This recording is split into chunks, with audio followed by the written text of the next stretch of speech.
Hi everyone, I'm Adam Oldfield and I'm the president of Vacu-Man Furnace and Duct Cleaning. 40 years in business as a family-run operated company. So this is a standard furnace. It's a bit of an older one. You got your cold air return, you got your blower fan, as you can see, heat exchange, and up above is your air conditioning coil. They all run pretty much the same. As the air sucks into the furnace, it goes directly into the blower fan. So you may have a little slot for your furnace filter. It may be a steel cap you pop off, or if it's a bigger filter, you may have a cap that you can pop out.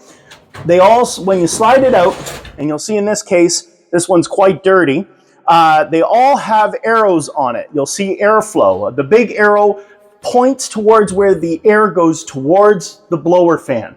That way the air can capture correctly through the filter itself. So you take your 1-inch filter, or if it's bigger, depending, you may have a 4-inch filter, depending on the size of your furnace itself. Look for the airflow arrow, and again, point it towards the blower fan.